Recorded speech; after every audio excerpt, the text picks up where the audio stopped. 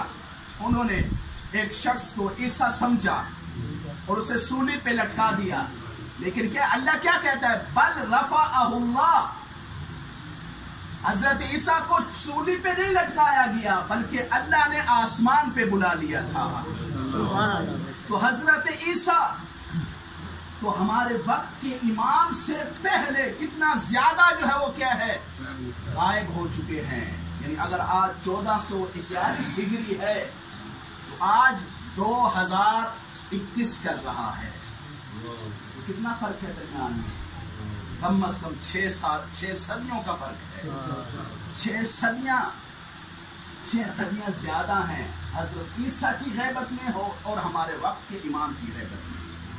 تو یہ جو غیبت ہے کہ جس پر ہم ایمان رکھتے ہیں، اس ایمان کا، اس غیبت میں اہل بیت کے ساتھ تمسک رکھنا، ان کی محبت کا دم بھرنا، ان سے اظہار عقیدت رکھنا، یہ بہت عظیم مقام رکھتا ہے۔ ہمارے 7ویں امام موسیٰ کاظم علیہ السلام،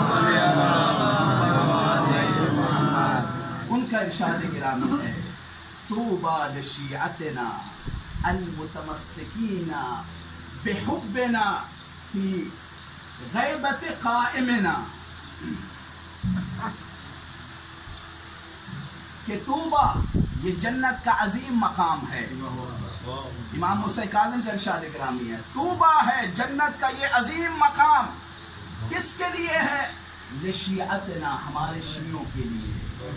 کون سے شیعہ؟ کہ جو ہمارے غائب، ہمارے قائم کی غیبت کے زمانے میں ہماری محبت کا دم بھرتے ہیں، یعنی جو غیبت کبریٰ میں امام کی غیبت میں اہل بیت سے محبت اور عقیدت کو باقی رکھتے ہیں، ان کی محبت کے ساتھ متمسک رہتے ہیں، اللہ تعالیٰ انہیں توبہ عطا کرے گا۔ پھر فرمایا الثابتین علی مودتنا والبراء من اعدائنا، ان کی صفت یہ ہے کہ وہ ہماری محبت پر ثابت قدم ہیں اور ہمارے دشمنوں سے اظہار براءت کرتے ہیں۔ براءت یہ ہوتا ہے کہ دشمنان اہل بیت سے ہمارا کوئی تعلق نہیں ہے۔ جس طرح سے ہم علی اور اولاد علی کی محبت قدم بھرتے ہیں، ایسے ہی ہم ان کے دشمنوں سے بیزاری اختیار کرتے ہیں کہ ان کے ساتھ ہمارا کوئی تعلق نہیں۔ اگلا جملہ سنیے گا اور بہت عظیم جملہ ہے۔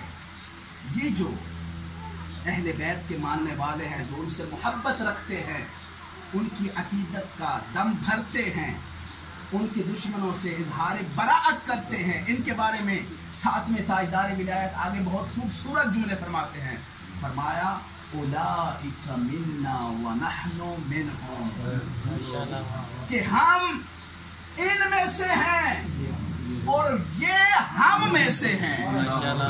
قد رضوا بنا ائمہ ورضینا بہم شیعہ، کہ انہوں نے ہمیں امام ہونا پسند کیا ہے اور ہم بھی انہیں اپنا شیعہ قرار دینا پسند کرتے ہیں۔ اور آخر میں تو امام نے جملے کی انتہا کر دی، فرمایا ہم واللہ معنا فی درجتنا یوم القیامہ، کہ یہ جو ہمارے شیعہ ہیں جو غیبت کے زمانے میں ہماری محبت قدم بھرتے ہیں، ہم سے اظہار عقیدت کرتے ہیں، ہمارے دشمنوں سے اعلان براءت کرتے ہیں، ان کے بارے میں امام نے کیا فرمایا؟ ہم واللہ معنا، کہ قیامت والے دن ہمارے یہ محب ہمارے ساتھ ہمارے درجے میں ہوں گے۔ یعنی اللہ جو جنت میں ہمیں مقام عطا کرے گا، ہمارے شیعوں کو بھی عطا کرے گا۔ ماشاءاللہ۔ دیکھیے، توجہ کیجیے گا، کسی کے ساتھ زبردستی چپک جانا، توجہ کیجیے گا، کسی کے ساتھ زبردستی چپک جانا، زبردستی کسی کے گھر کی زینت بننا، زبردستی اپنے آپ کو کسی کے ساتھ جوڑنا اور ہے۔ بات تو یہ ہے کہ اگلا کہے کہ یہ میرے ساتھ ہے۔ ماشاءاللہ ماشاءاللہ۔ اور ہمارا نبی کیا فرماتا ہے؟ من احب ابنت فاطمہ فہو فی الجنت معی،